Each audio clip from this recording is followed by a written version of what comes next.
Have you ever felt like time flies when you're having fun with friends, but drags on when you're sitting through a horror movie or waiting for class to end? You're not imagining it. This shifting sense of time is something we all experience, and science has a lot to say about why it happens. Let's start with something we all rely on: clocks. Clocks give us objective time. They tick away second by second, the same for everyone. But the time you feel passing, your moment-to-moment experience, is different. This is called subjective time, and it's managed by an internal clock in your brain. This clock doesn't always match the one on the wall. In fact, it can speed up or slow down depending on how you're feeling, what you're doing, and even the level of your brain chemical or neuroactivity. Your brain uses two main strategies to keep track of time. Perspective judgment happens when you estimate time as it passes. For example, when you're waiting for class to end, and time seems to stretch forever.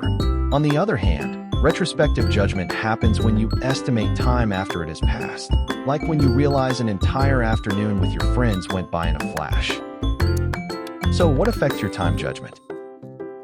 One major influence is a brain chemical called dopamine, which is linked to feelings of pleasure and reward. When you're doing something enjoyable, your dopamine levels rise.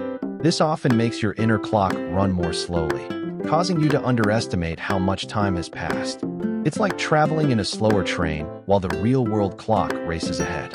You may think only 3 miles passed, but actually, you've traveled 6. That's why fun activities can feel like they go by so quickly. Now flip the situation. Imagine you're watching a scary movie or standing on a tall bridge looking down. Your heart races. Your senses are sharp. Time suddenly feels slow, almost frozen. What happened? Your internal clock is not only based on the dopamine level. High arousal emotions like fear can also affect it alternatively. Opposite to dopamine, it speeds it up. When you're scared, your brain goes into high alert, processing more information per second. You become hyper-aware of your surroundings. This is an automatic survival mechanism. The increase in your brain activity can make each moment feel longer. It gives you more mental time to react to danger. Aside from dopamine and emotion, the density of memory can also impact our subjective sense of time.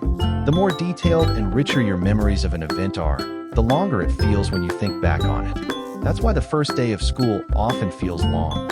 Everything is new, so your brain stores a lot of information.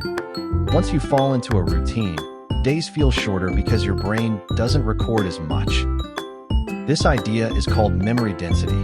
The more memories you made, the longer the experience feels. Your senses also affect time. In experiments, people who watched flashing lights or fast-moving visuals reported time felt longer. That's because the brain is working harder to process visual input. But when you repeat the same task over and over, your brain gets used to the pattern and starts ignoring the details. So time feels like it's speeding up. Attention is another major factor. The more you focus on time passing, the longer it feels.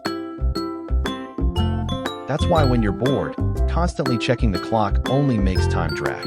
But if you're deeply engaged in something fun or challenging, you often stop noticing time altogether. To summarize, your brain isn't a stopwatch. It's a living, reacting, emotional, and sensory machine. Your experience of time is fluid, shaped by how alert you are, how much attention you give, how rich your memories are, and how your brain chemistry responds to each moment. So next time you feel like time flew or crawled, don't blame the clock, blame your brain. Or maybe thank it,